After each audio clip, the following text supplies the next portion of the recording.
What's the hidden story behind truly great work? It almost always boils down to one really subtle distinction. It's the difference between performing competence and actually genuinely living it.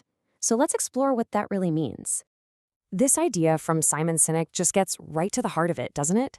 This isn't just about being humble. No, it's about your relationship with the truth. And it really lays out two fundamental paths we can all follow: the path of the expert and the path of the genius. All right, so let's break down these two archetypes, the expert and the genius. Now, what's so important to get here is that this difference has nothing to do with raw talent or skill. The real distinction is all about how each one of them approaches the messy, collaborative, sometimes lucky reality of how great work actually gets done. And when you put them side by side like this, the contrast is pretty stark. You see, the expert is completely focused on perception. It's all about performing competence, hiding the seams, and managing how they look to others. The genius, though, they're focused on reality. They live the work, they let it speak for itself, and they pursue the underlying truth, messiness and all. Okay, so this brings up a really critical question about effort. I mean, both the expert and the genius work incredibly hard, right? But their whole understanding of why they're working so hard is fundamentally different. Emerson just captures this perfectly.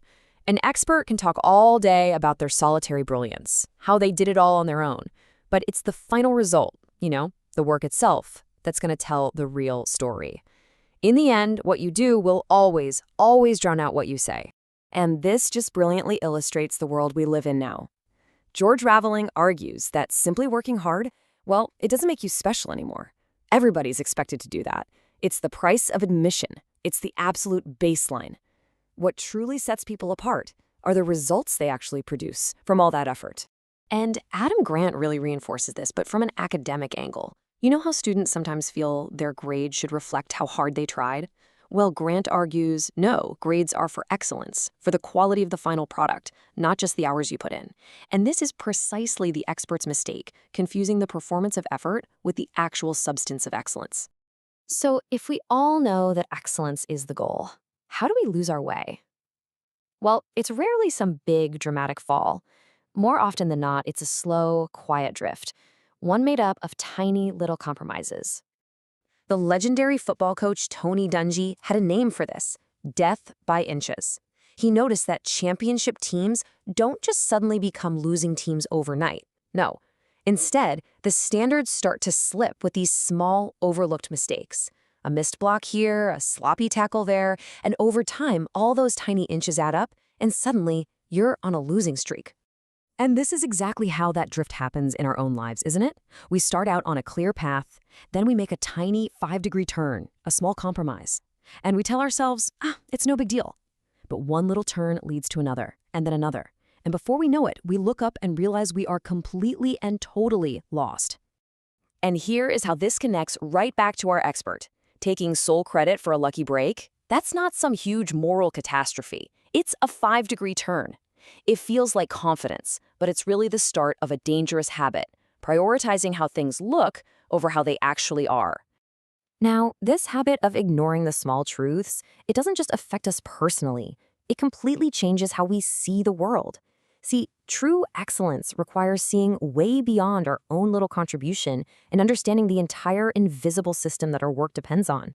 Let's look at a classic example. The company Michelin invents this revolutionary, puncture-proof tire. I mean, it's a genuine breakthrough, a product that, by all rights, should have been a massive, massive success. But, and this is a huge but, there was a major problem. Michelin focused only on their product and completely ignored the ecosystem it relied on. Think about it. All the tire shops and garages across the country had no way to service these new tires. They didn't have the tools, they didn't have the training. So what happened? The innovation failed. It was a brilliant product that was flat out rejected by the invisible system it needed for support. Customers couldn't get them maintained, so naturally, they went right back to the old familiar tires they knew. Seth Godin sums up this lesson just beautifully. The genius, the one who admits accidents and thinks others, they're basically practicing a form of systems thinking. They see the whole picture. The expert, on the other hand, who's focused only on their own brilliance, often ends up fighting the system, kind of like a vandal. So, what is the right kind of effort then? Well, the story of Leonardo da Vinci reveals a much deeper truth here. It shows how genius involves immense, obsessive work, but it's a kind of effort that's pointed in a very, very different direction. I mean, let's be real, Da Vinci's masterpieces didn't just spring into existence. They were built on this foundation of obsessive, totally unseen work. He filled hundreds and hundreds of notebook pages studying how light falls on a curve, the exact way a piece of fabric folds, the tiniest flicker of emotion on a human face. And this leads to the most important question of all. Was Da Vinci filling all those notebooks just to perform effort, to show everyone how hard he was working? Of course not. All of that invisible labor served a single goal: to find the truth of reality and embed it so deeply in his art that we can still feel it centuries later. So, how do we apply this, right? How do we avoid that 5-degree drift and keep our own efforts pointed towards truth?